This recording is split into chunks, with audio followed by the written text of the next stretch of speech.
जो block deal आज होने वाली है, राकेश गंगवाल अपनी स्टेक सेल कर रहे हैं कंपनी में और 5% के आसपास की इक्विटी वो बेच रहे हैं ब्लॉक डील में। 5%, ऑलमोस्ट 5% का डिस्काउंट भी है, 5,170 रुपए के आसपास के प्राइसेस आ रहे हैं।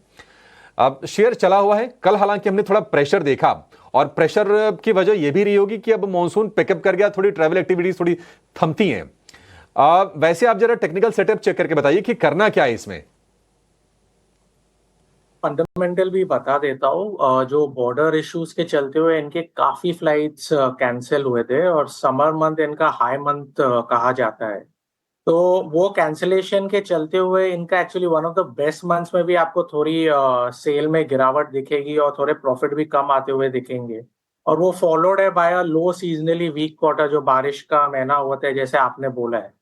तो ओवरऑल आप देखेंगे तो इंडिगो के 2 क्वार्टर के रिजल्ट्स, आने वाले 2 क्वार्टर के रिजल्ट्स इतने अच्छे नहीं होने वाले।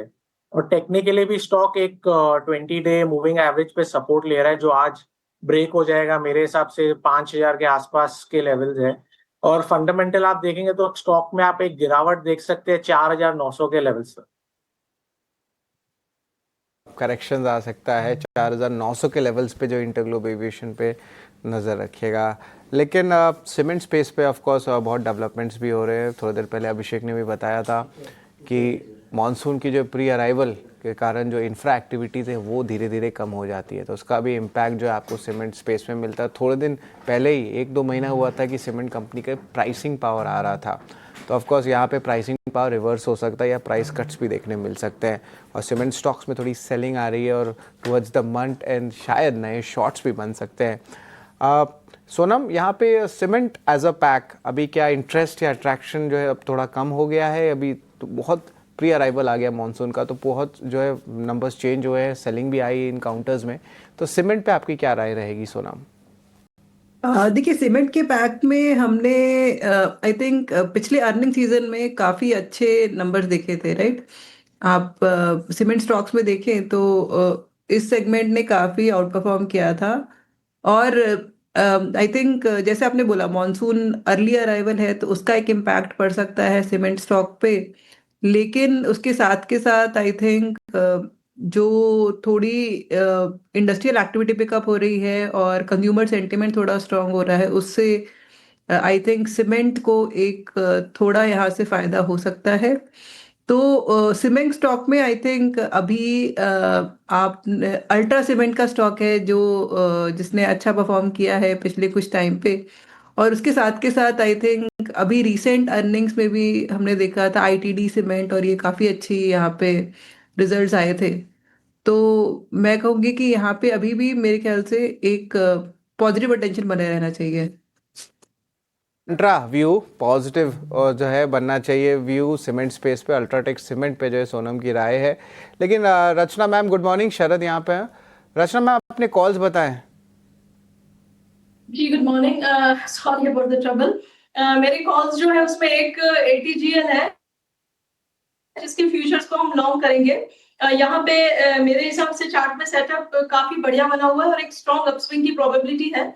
फ्यूचर्स में हम 671 के करीब बैठे हुए हैं और यहाँ पे हम अगर 660 को होल्ड कर जाएंगे ऑन द डाउन साइड, तो देयर आर प्रोबेबिलिटीज कि हम 684 एंड इवन 690 को टच कर सकते हैं इन अ डे और टू। तो 684 और 90 का टारगेट एंड 660 का स्टॉप लॉस।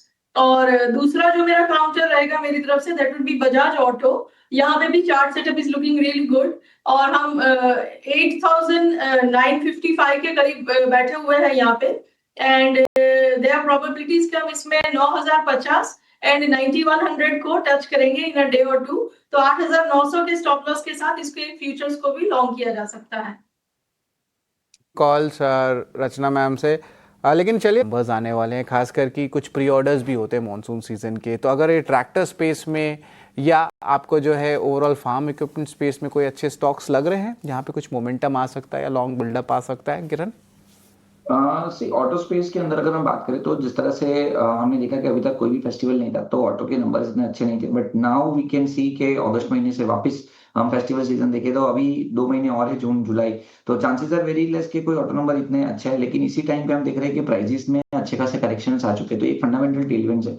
लेकिन टेक्निकली आप देखोगे तो पिछले 15 दिन से हीरो मोटर कॉर्प हो या टीवीएस मोटर हो या बजाज ऑटो हो, नीचे के लेवल से काफी अच्छे रिकवर हुए हैं। सो हीरो मोटर कॉर्प में हमने कहीं ना कहीं 3500 के आसपास डिस्कशन किया था, 4400 तक की एक रैली आ चुकी है। करंट मार्केट प्राइस पे आप देखोगे तो Bajaj auto looks promising hero के कंपेयर में।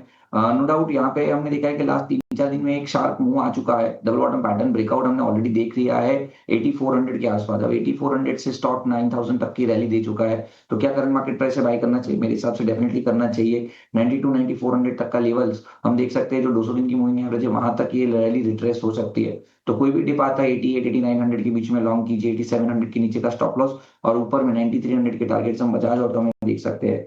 दूसरा TVS motor being out performer, हम देख रहे हैं कि पिछले कई टाइम से एक साइडवेज रैली के अंदर है, लेकिन ओवरऑल जिस तरह से अब कलेक्टिव रैली हमें लग रहा है कि ऑटो सेक्टर के अंदर आनी चाहिए, तो इसमें टीवीएस मोटर भी मेरे हिसाब से हमारे रडार पे रहना चाहिए। करंट मार्केट प्राइस से लॉन्ग करके जा सकते हैं, 2750 के नीचे का स्टॉप लॉस मेंटेन कीजिए, एंड देयर आर चांसेस कि हम ऊपर में 2850 2870 तक की रैली देख सकते हैं। तो TVS motor and hero motor को सॉरी बजाज ऑटो हमारे प्रेफर्ड पिक रहेंगे। लेवल्स जो है देखिएगा, खासकर